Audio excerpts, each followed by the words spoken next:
देख रहे express news की ताज़ा तरीन खबरों के साथ मैं हूं आपकी मेज़बान बिस्मा बिलाल रहमानी। सबसे पहले नजर डालते हैं आज की हेडलाइंस पर।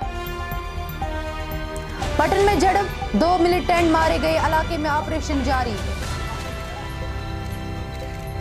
शिवसेना पार्टी कारकुनों का एहतजाज, रहनुमाओं को तहफ्फुज और रिहाइश की मांग। जस्टिस अली मोहम्मद ने किया चाड़ूरा का दौरा। 2 रोज पहले नाले में डूब गए शख्स की लाश अभी तक बाजियाब न हो सकी।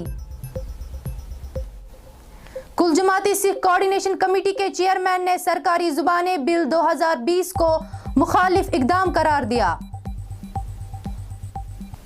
पेशे खबरों की तफसील। बारामूला के पटन इलाके में उस वक्त फोर्सेज और मिलिटेंटों के दरमियान एक झड़प शुरू हुई जब सिक्योरिटी फोर्सेज ने पटन यादीपुरा इलाके में एक सर्च ऑपरेशन शुरू किया था।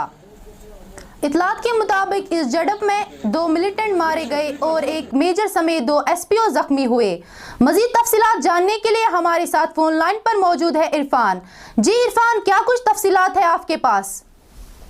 देखिए बिस्मा, मैं आपको बता दूं, ये जो इलाका है यादीपुरा पटन का इलाका है नॉर्थ कश्मीर में, वहाँ पे जो है एक इनपुट मिला था फोर्सेस को कि 2 से 3 मिलिटेंट जो है इलाके के अंदर छुपे हुए हैं। तो उसी के आधार पर जो है एक ज्वाइंट ऑपरेशन चलाया गया इस इलाके के अंदर। तो जो ही फोर्सेस उस मखसूस जगह पर पहुंची जहाँ पे मिलिटेंट छुपे हुए थे, तो उन्होंने फोर्सेस पर काफी फायरिंग कर दी, जिसके बाद में जो है 2 एसपीओ समेत एक मेजर जो है जख्मी हुआ है। फिलहाल जो है इतलात के मुताबिक जो है 2 मिलिटेंट के मारे जाने की भी खबर आ रही है। फिलहाल एनकाउंटर चल रहा है और आसपास इलाके को भी कोऑर्डिनेट कर दिया गया है। जी इरफान, आप खबर पर नजर बनाए रखें, आगे भी आपसे अपडेट्स लेते रहेंगे। फिलहाल के लिए आपका बहुत बहुत शुक्रिया। बांडीपोरा के जालवन इलाके में आज भी बाग हुसैन की लाश को ढूंढ निकालने की कोशिश जारी है। वाजिया रहा है कि बुध के रोज बाग हुसैन खटाना नहाने के दौरान पांव फिसलकर झील में डूब गए थे, ताहम अभी तक इसकी लाश बाजियाब न हो सकी। अगरचे कल भी नेवी के एहलकारों ने एक रेस्क्यू ऑपरेशन शुरू किया, ताहम लाश को ढूंढ निकालने में नाकाम रहे।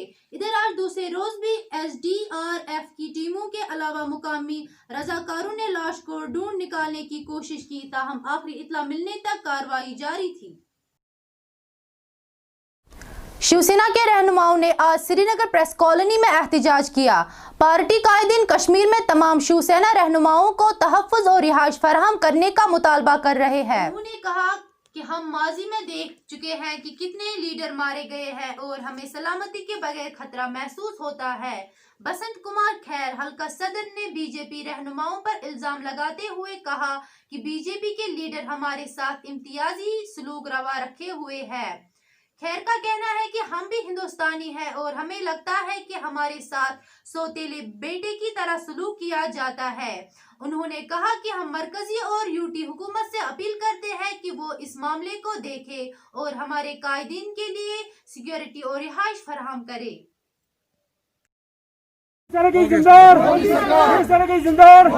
मैं बसंत कुमार खेर, कॉन्स्टिट्यूंसी प्रेसिडेंट बिजबिहारा और स्पोक्स पर्सन शिवसेना बाला साहब ठाकरे कश्मीर, यहाँ की एडमिनिस्ट्रेशन को यह बताना चाहता हूँ कि हम सिक्योरिटी मांग करते करते, दफ्तर की मांग करते करते और अकोमोडेशन की मांग करते करते थक गए हैं, लेकिन यहाँ की गवर्नमेंट इंतजामिया हमें ये सब चीज़ें फराहम करने में बुरी तरह से नाकाम हो चुकी है।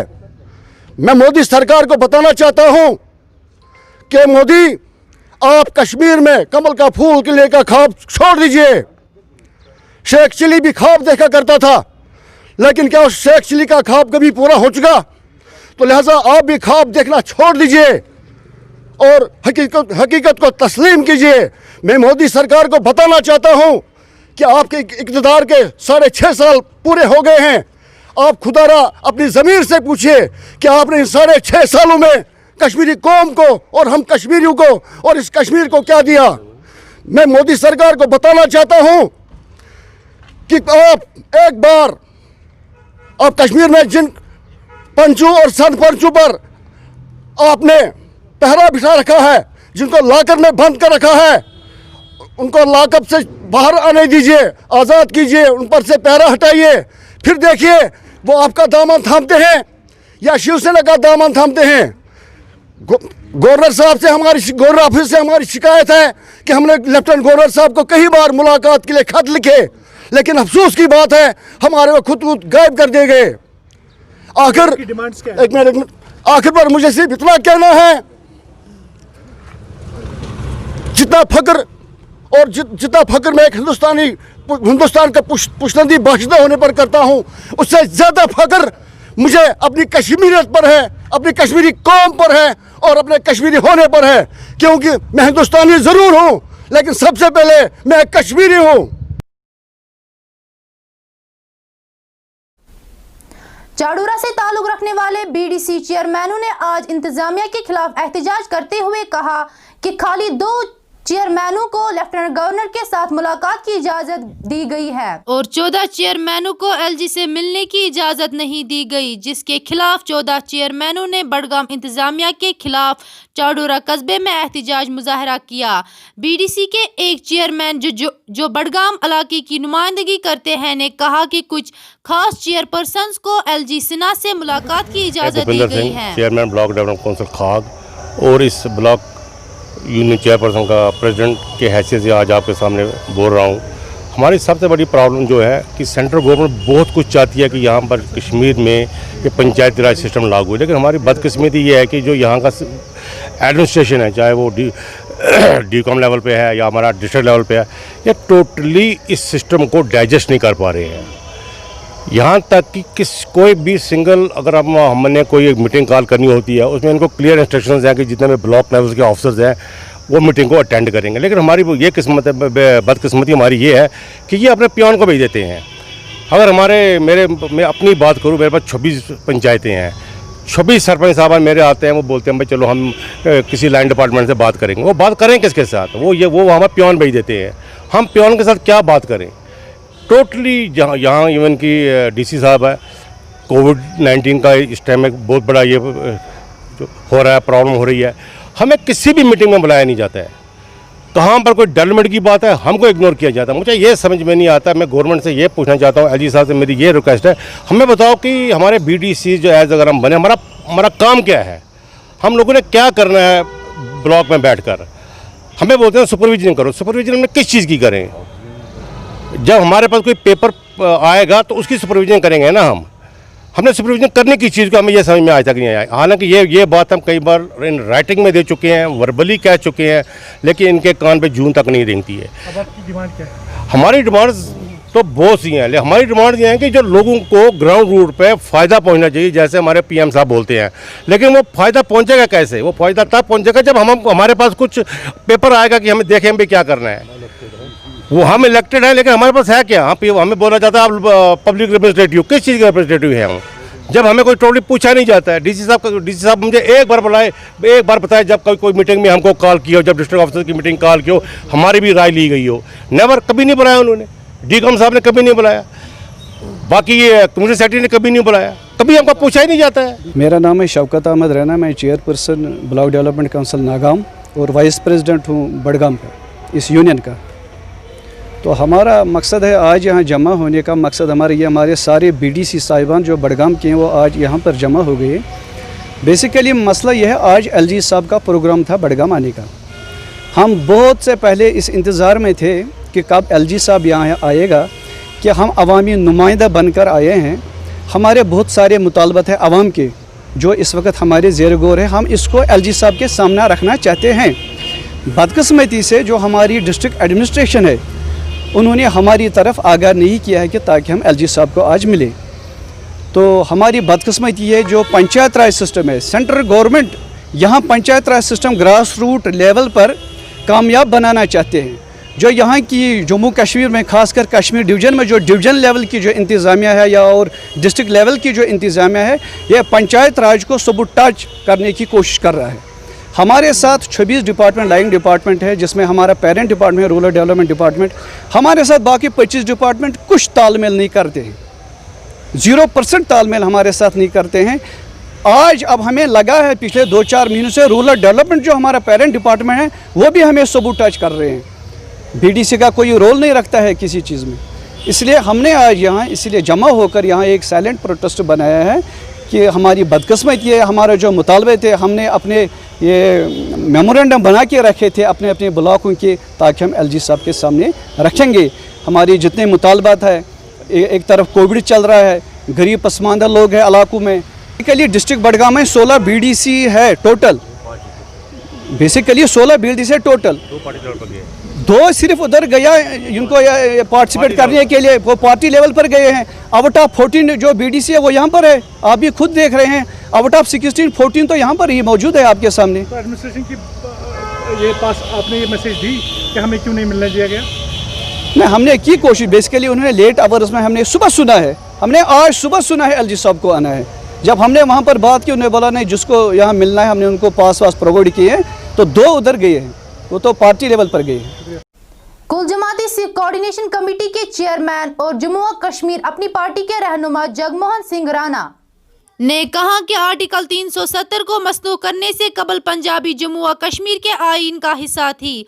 राणा ने कहा कि इस इकदाम ने अक़लियतियों के जज्बात को बुरी तरह मुतासर किया है, लिहाजा सिख बरादरी से ताल्लुक़ रखने वाले लाखों लोगों की बोली जाने वाली पंजाबी एक मकबूल ज़ुबान है। पंजाबी ज़ुबान को छोड़कर हिंदुस्तान की हुकूमत ने एक इंतहाई इकदाम उठाया है जो सिख बरादरी में नाराज़गी पैदा कर सकती है, और ये इकदाम अक़लियत के खिलाफ है, और ये फितरी बात है कि लोग इस पर सख्त रद्द अमल ज़ाहिर करेंगे। ये 1-2 दिन पहले जो गवर्नमेंट ऑफ इंडिया ने एक फ़ैसला किया कि एक बिल, लैंग्वेज बिल जो पार्लियामेंट में लेने जा रहे हैं और जम्मू कश्मीर में लैंग्वेज के मुतल्लिक, वो एक वन साइडेड फ़ैसला है जिसमें उन्होंने किसी भी आदमी को यहाँ स्टेट में कॉन्फिडेंस में नहीं लिया। हमें किसी भी लैंग्वेज के से कोई शिकायत नहीं, चाहे उन्होंने कश्मीरी को इंक्लूड किया, डोगरी को इंक्लूड किया और हिंदी को इंक्लूड किया, और ऑलरेडी यहाँ पर इंग्लिश और उर्दू जो थी वो मौजूद थी। पर एक चीज़ है कि उन्होंने जो रीजनल लैंग्वेजेस हैं उनको इग्नोर कर दिया।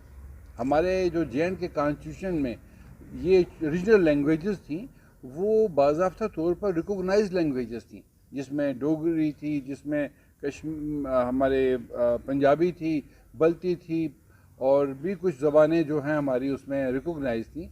लेकिन आर्टिकल 370 के जाने के बाद ये JNK के कॉन्स्टिट्यूशन की यहाँ पर वो नहीं रही एप्लीकेबिलिटी, तो उसकी वजह से यहाँ पर इन्होंने जो इस बार सॉरी यार डिस्टर्ब कर दिया, तो उसमें जो इन्होंने रीजनल लैंग्वेज जो रिकॉग्नाइज थी हमारे JNK के कॉन्स्टिट्यूशन में, उनको इन्होंने इस बार बिल्कुल कंसिडर नहीं किया। अब मैं मुद्दे पर आता हूँ कि हमारी पंजाबी ज़बान जो है, ये ज़बान खाली ये सिख ही नहीं बोलते, बट ये नॉन सिख भी बोलते हैं, और कई मतलब 50-60 लोग इतने फेमस मुस्लिम राइटर हैं, हिंदू राइटर हैं पंजाबी ज़बान के जम्मू कश्मीर में, जिनकी हज़ारों किताबें यहाँ हैं। पर ये ज़बान जो है पंजाबी ज़बान, ये सिखों की एक बहुत पुरानी ज़ुबान है जम्मू कश्मीर में, 100 साल से पहले की ज़बान यहाँ है, और यहाँ पर बेसिक इसका इंफ्रास्ट्रक्चर है, स्कूलों में पढ़ाई जाती थी, कॉलेजों में पढ़ाई जाती थी, यहाँ तक कि जम्मू के यूनिवर्सिटी में एक शोबा भी पंजाबी डिपार्टमेंट का है। जम्मू कश्मीर की जो कल्चर अकेडमी है उसमें भी एक सेक्शन जो है वो पंजाबी सेक्शन है। उसके तहत ये हर महीने में एक मैगज़ीन निकालते हैं, रसाला इसका पंजाबी का। तो इतना बड़ा बेस पंजाबी का होने के बाद, और पंजाबी वर्ल्ड में एक 5वें नंबर की लैंग्वेज है, ये दोनों खित्तों में बोली जाती है, जम्मू के खित्ते में भी बोली जाती है और कश्मीर के खित्ते में भी बोली जाती है। जबकि अभी डोगरी को इन्होंने लाया, वो केवल जम्मू में ही बोली जाती है, कश्मीर में कोई बोलने वाला नहीं। मेरा वो बात नहीं, आई एम जस्ट कंपेयरिंग कि साहब इस ज़बान का, पंजाबी ज़बान का एक बहुत ही बड़ा रिच कल्चर और इसकी एक हिस्ट्री रही है जम्मू कश्मीर में, और उसके बाद उन्होंने इस पंजाबी ज़बान को इस रिकॉग्निशन से बाहर कर दिया। इस पर सिख बरादरी जो है ये बहुत नाराज़ हैं, और जम्मू में हाल ही में थोड़ा सा उन्होंने अभी कोविड को देखते हुए छोटे प्रोटेस्ट किए। कश्मीर में भी कुछ थोड़ी सी रिप्रेजेंटेशन लोगों ने की इस मामले में कि साहब ये हमसे ज़्यादती हुई है। अगर कोविड की पोजीशन ना होती तो लोग यहाँ पे सड़कों पे आ जाते। तो आज हम ये कह रहे हैं सरकार से कि बिल को पास करने से पहले इसको रिकन्सिडर करें और इसको दोबारा जो हमारी रीजनल लैंग्वेजेस हैं, पंजाबी ज़बान है, इनको उसमें इंक्लूड करें, उसके बाद पास करें।